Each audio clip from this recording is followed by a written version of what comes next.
First general session of the 73rd Annual Convention of the Louisiana School Boards Association will now come to order.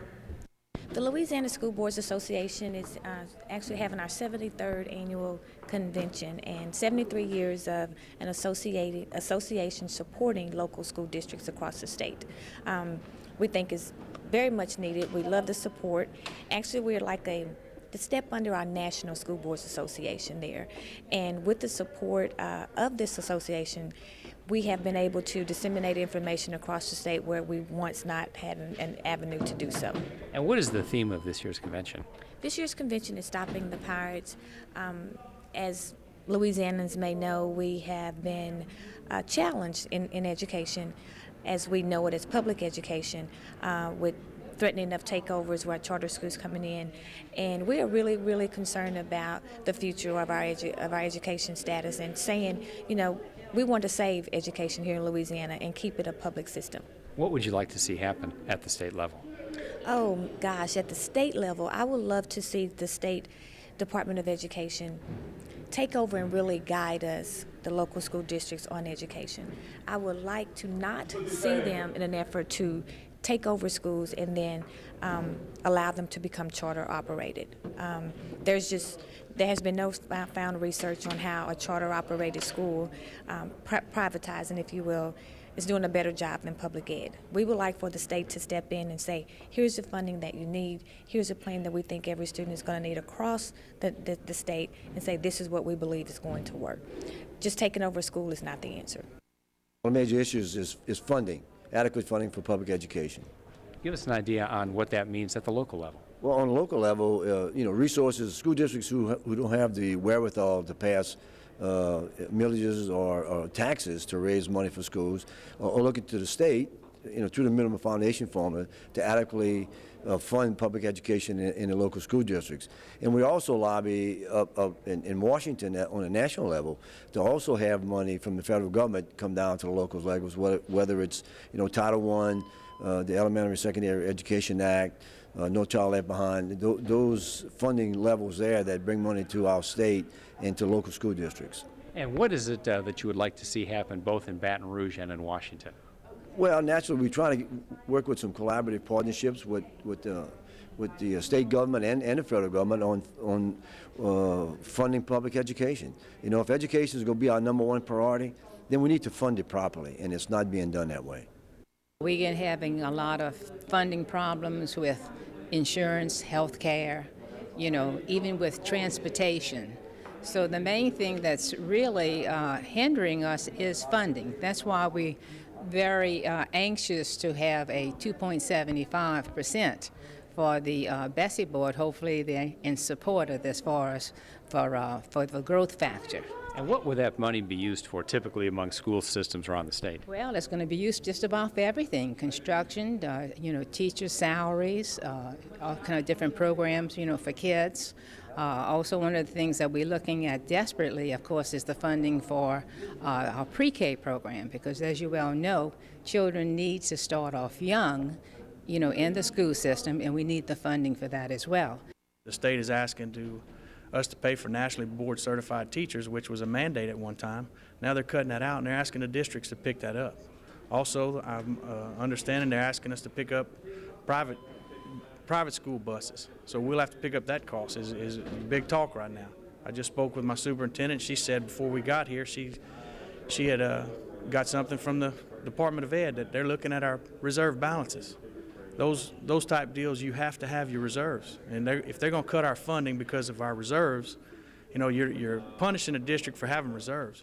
And in Beauregard and my parish, we've passed a bond, and it's a $38 million bond. Well, if you go to a bonding attorney, you have to have reserves to be able to, when you try to sell that bond, if you ain't got any reserves, nobody's going to want to loan you any money. And the whole thing is you want to get a good interest rate for your taxpayers to try to, do the best we can with our money. And if they keep handing those type deals down, it's just going to be hard for us to really be able to make a go of it. And, the cost of insurance is going up, cost of retirement, is at 20% on retirement and 17% on insurance, and they're asking us to pick those costs up. So we're really going to need some help this legislative session from our legislators to try to at least put the 275 back, and it would help us. The number one problem that we're dealing with is the minimum foundation program. We want to make sure that that 2.75 growth money will be put back into the budget for the state of Louisiana, and we're asking the legislators, the senators and the representatives across this great state to help us with that particular issue. Why is that important? Because of the fact that we have an increase in retirement, the amount of money that the members of the school districts will have to pay in terms of retirement funds, and we really need to get a lot of that money into the school districts to help those kids that are in the school districts that really need it in public education. The non-fiscal issues, we're talking about some concerns with the charter schools. In the Recovery School District, they have had the schools for a period of 5 years. The law says that they need to return those schools back to the local districts from which they come. And so in New Orleans especially, the Orleans Parish School Board is in a position to take those schools back because those schools have increased in terms of their SPS scores, and they're in a position to go back to the Orleans Parish School Board, and we're hoping that that will happen. I want to proudly say I'm a product of the Louisiana public school system.